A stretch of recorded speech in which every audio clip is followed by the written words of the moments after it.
We don't often visit a place more than once, but this unassuming South American country, made up of 4 unique worlds, keeps us coming back for more. So much more. This is Ecuador.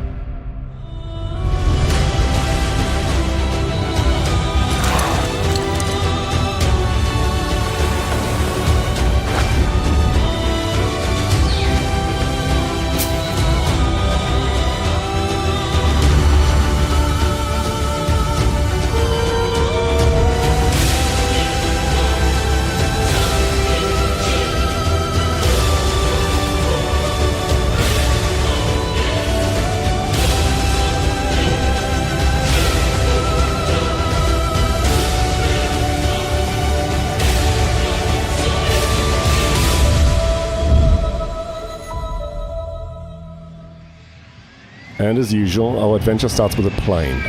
Not this one. No, that one. It's a lot smaller than I thought it was going to be.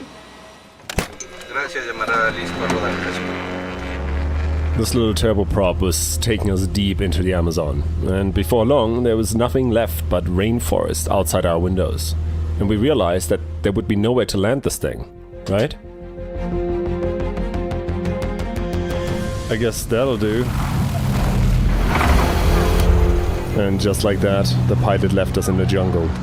We were a little nervous, but also excited to have the Warani share their way of life with us. I can't believe we're finally here.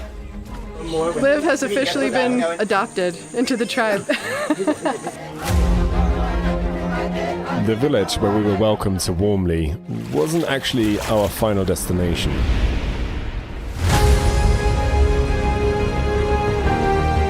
We arrived at our home for the next couple of nights well after dark, not knowing what would await us the following morning.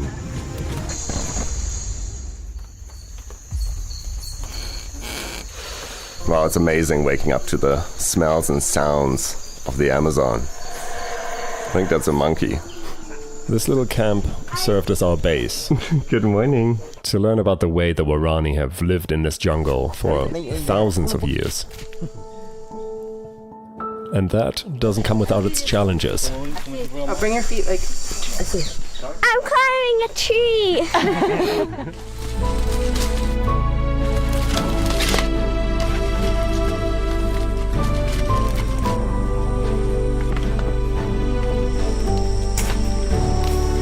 We're going for a hike in the jungle with the Waranis. I did not do that. It was incredible watching the kids just take it all in.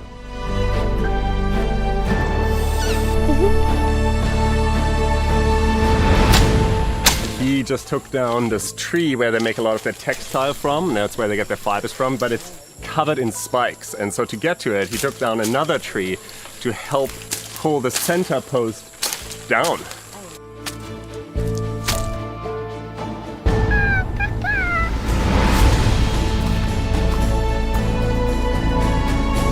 And suddenly there was this bird, Otobo, the chief, pointed out. He hadn't seen it in 7 years.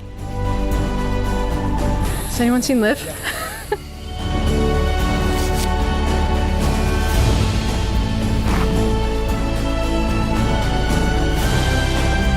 It fits perfectly. Our next stop was also in the Amazon, but of a slightly different nature.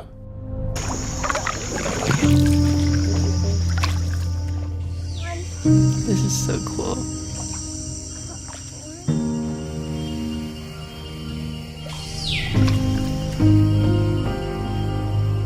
We arrived to find one of the most spectacular dinner settings at the end of a pier extending over a jungle lake.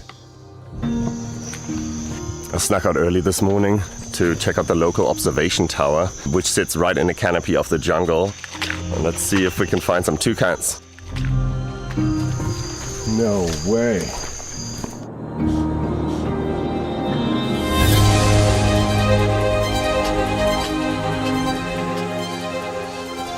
You find anything yet? What? Not only did we find toucans, but everywhere I looked, we were surrounded by life.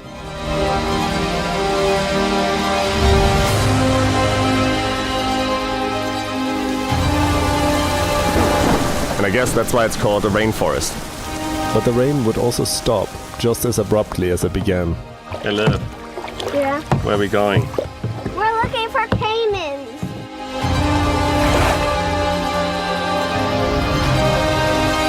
Whoa, Liv. This is where the caimans live, just so you know.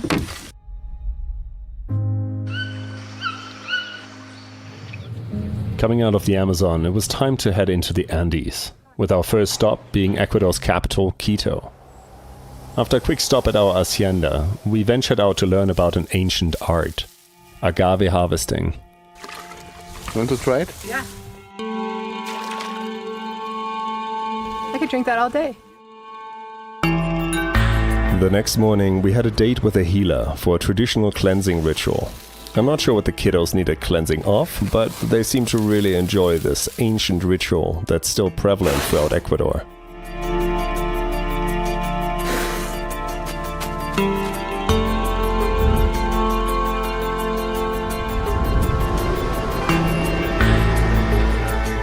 And just a couple hours drive from the city, we got to the immensely beautiful Cotopaxi volcano, which turned out to be quite active during our stay here. Oh, it's so cozy in here. Oh my gosh, it feels like home.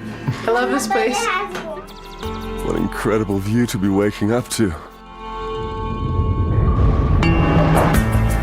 Time for a horseback riding lesson from a true Ecuadorian cowboy, a chagra. Mucho gusto tequila. Do you know what that means? You're a really pretty horse tequila. It might as well.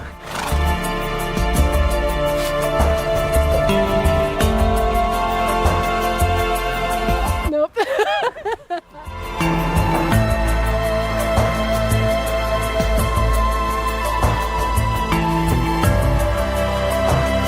I'm never saying goodbye. After heading up the mountain a bit further, we found ourselves in one of the most idyllic landscapes we'd ever been in.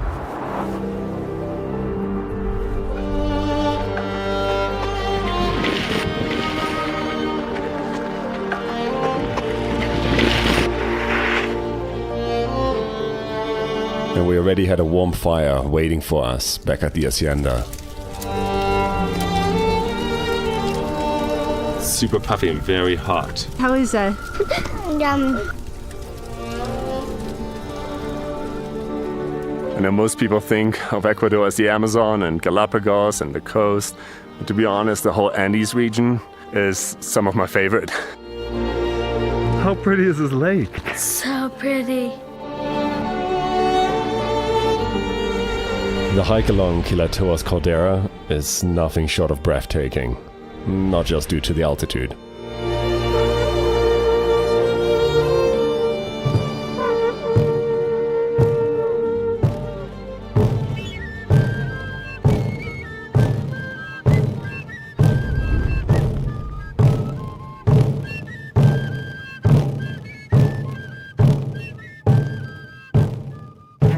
I feel like every time we step out of the car, it's like we're quite literally stepping into a painting.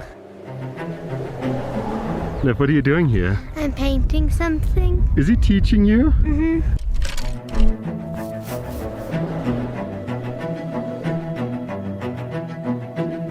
Wow, Liv. Well done. So proud of it.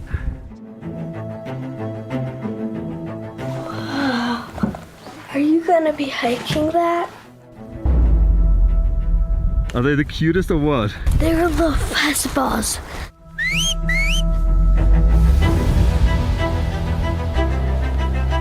This is how much I love her. My whole body and her whole body. The route, normal route is from here. How many times have you been up Chimborazo? On top of Chimborazo, I was more than 1,000 times. More than 1,000 times? My life. Wow. The legendary Marco Cruz was prepping me for tomorrow's little hike.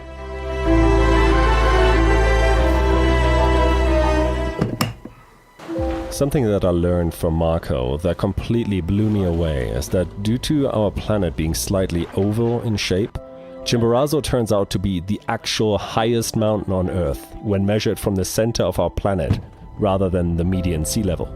making it much higher than even Mount Everest. I climbed Chimborazo in 58 when I was 13 years old. This experience changed all my life.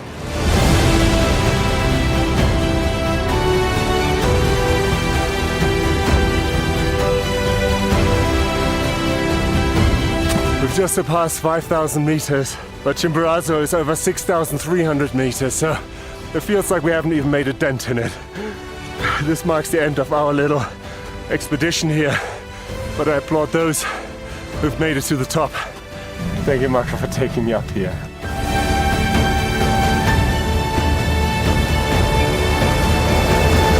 Next stop, the coast. Do you know what this is? I don't know. That is cacao.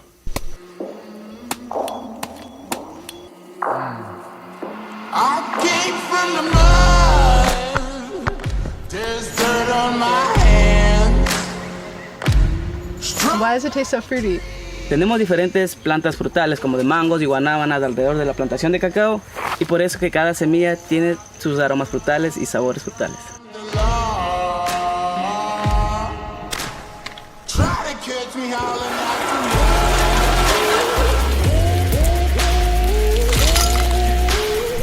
It's making chocolate. Es 100%. Tastes like it needs sugar. Yeah. On our way to the beach, we get to sample the local music of the colorful coastal city of Guayaquil.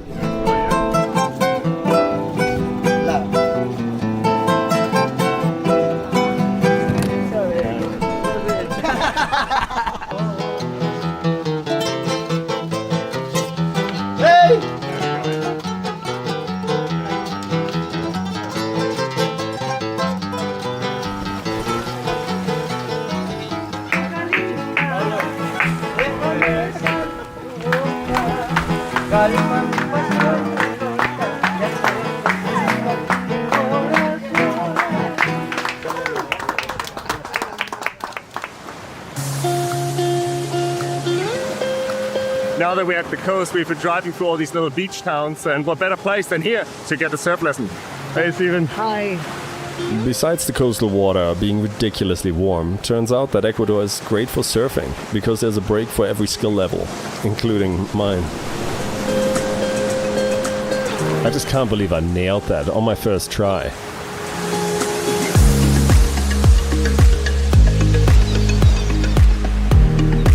Last stop for the day, this epitome of a paradise beach, Los Frailes. That's a big one! Yay! We're having so much fun.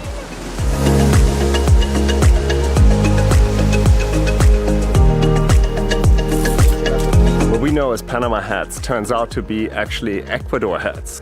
Estos sombreros, mal conocido como Panama Hat, que nunca tiene que ver con Panamá. Es un sombrero totalmente ecuatoriano, 100% de este pueblo llamado Pini. I love this hat. The hats were perfect for our next island destination, Galapagos. If you've seen our previous Galapagos video, you know that we first had to catch up with some old friends who have some rather interesting neighbors. Liz, what do you have there? It's a present for my a friend that we're going to see. Her name is Monica.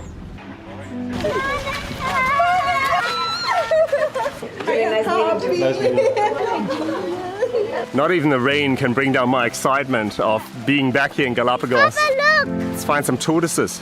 I found one! Our first stop, Santa Cruz, is known for its tortoises in its highlands. Brayna said this one that you were just taking pictures of is 80 to 100 years old based on the size of its shell. Wow.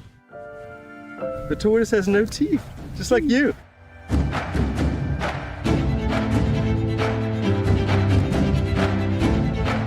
Look at the sea lion!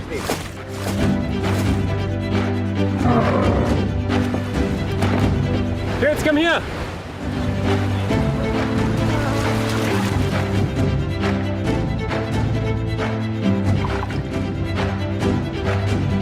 Do you want to go snorkeling with the sea lion? Yeah! And just a short walk through the mangroves, we arrived at a bay filled with marine iguanas as well as sea lions. It's so fun!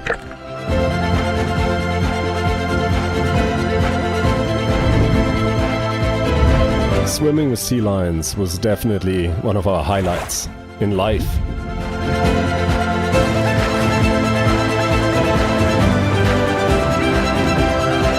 Oh my gosh, they're so cool. They're like little dinosaurs.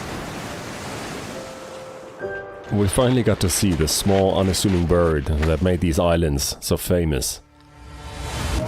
Do you see that little bird in that nest? Mm-hmm. That's a Darwin finch. Dolphins! Right here! They're right next to us!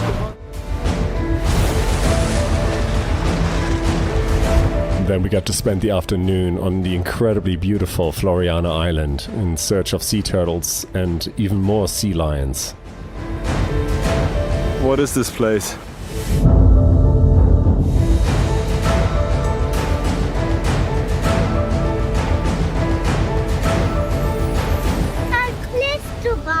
Yeah, that's right. We're going to San Cristobal. The next island has a spectacle of a different kind taking place every evening when the sun sets. All the babies are looking for their mamas. But there's a lot of drama trying to find your mama when they all look the same. Amazing. So we're about to go scuba diving in Galapagos. So Kicker Rock is supposedly one of the most renowned dive sites in the world. So we had heard a lot about this place, but the one thing we were really excited about was finding hammerheads. There's a sea lion and there's a turtle and They're ready for us.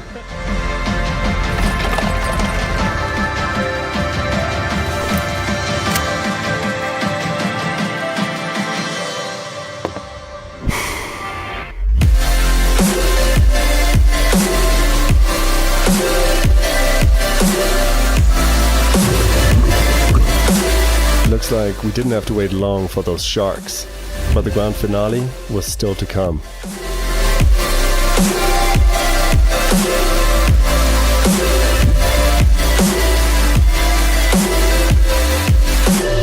And then something truly incredible happened. We suddenly found ourselves engulfed by a group of 23 sea turtles.